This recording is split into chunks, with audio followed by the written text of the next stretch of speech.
Magandang umaga po sa inyo lahat. Alexander Lexter Jules. Paalala lang po, may Awit Awards tayong aantayin on the 23rd of November. And of course, ang magpa-perform isa dito ay si Meridel, Maymay Entrata. Pangalawa ay ang VXON. P-pop groups that will turn up the hit, si VXON umano. Then si Lola Amor, grupo ng mga lalaki ito mga kaibigan. Yan po. At ang huli ay si Hero, Europe Dope, KXIL.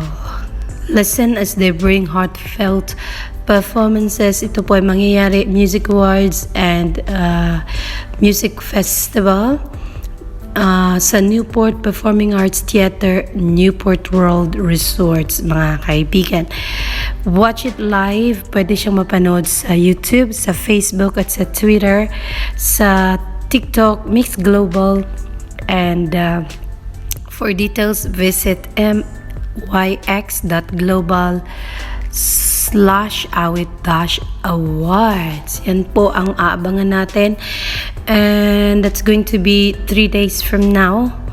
And of course, marami na nag-aantay, marami nang excited. And marami nang naghahanda para dito mga kaibigan. Hayan. Patuloy pa rin daw po ang voting sa Awit Awards. And kasi sabi ni ABS-CBN, pwede ka pang pumili ng favorite song mo. Una song dito ay Makabugera, Huwag ka nang bumitaw. Gusto ko nang bumitaw.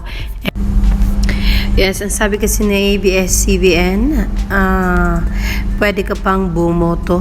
Choose your favorite song of the year among these Kapamilya nominees for the 8 Roar Awards.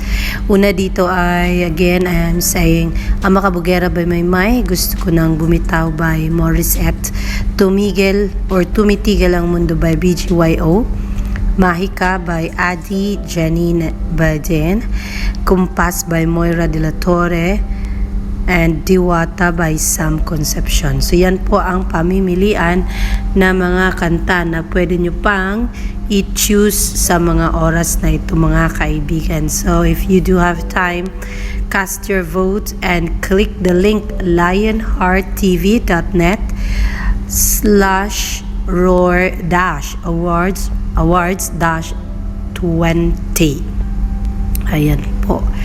And of course,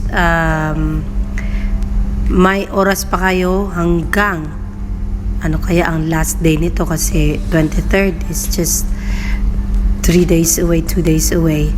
Kaya ang sabi ng iba, mga bigatin daw ang kalaban ni Maymay kasi syempre may pangalan na sa industriya ang mga kalaban ni Maymay like Morissette, BGYO, Adi Janine Batin, Moira de la Torre, and Sam Concepcion. So good luck na lang sa kanilang lahat kung sino ang mananalo para sa favorite song of the year. At least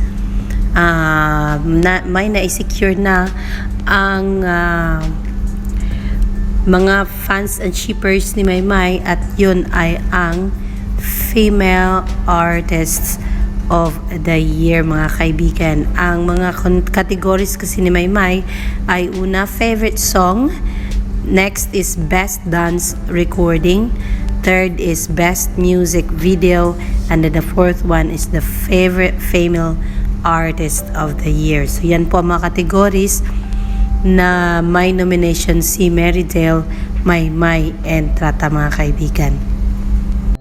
Pero mga kaibigan, ang pinaka-event today ay ang MOR guesting ni Meridel, Maymay Entrata.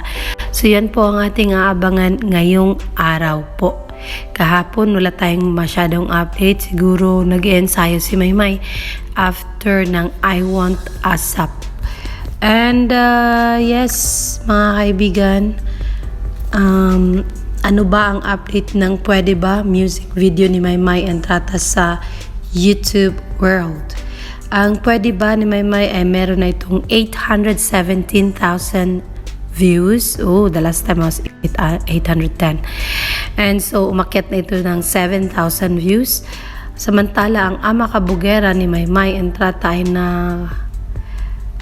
nakapin pa rin ito sa 18 million views, mga kaibigan. And antayin natin yung MOR guesting ni Maymay mamaya.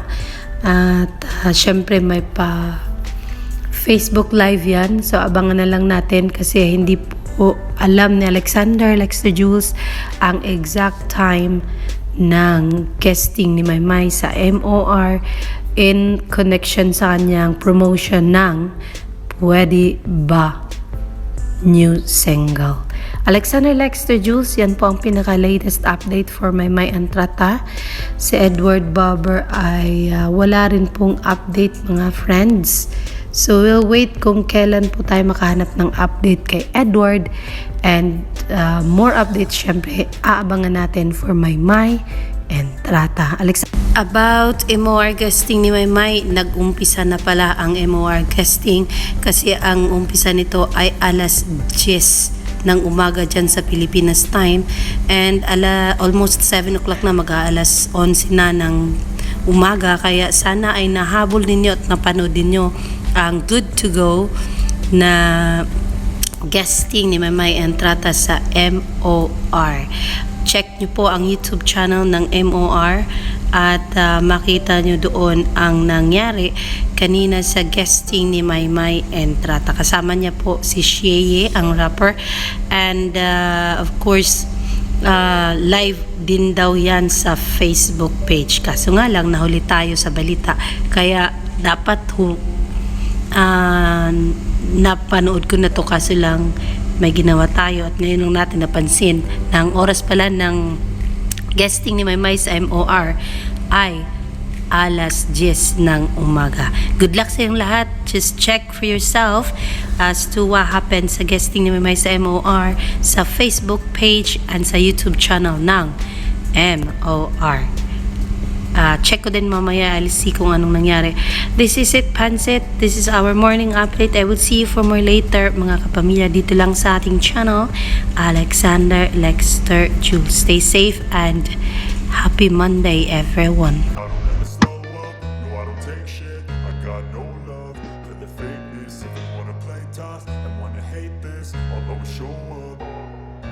I don't ever slow up, no I don't take shit. I got no love for the fakeness. If you wanna play tough and wanna hate this, I'll always show up and make a statement. I don't ever slow up, no I don't take shit. I got no love for the fakeness. If you wanna play tough and wanna hate this, I'll always show up and make a statement. Everything I do so instinctive and so passionate. Every word I move so descriptive like an adjective. I got a vendetta against people who patented being negative when you should be getting after it. I got facts over tracks, this and that. Spitting slow, spitting fast. I could roast, I could gas. Think I'm okay at last, but I don't know if that can erase it.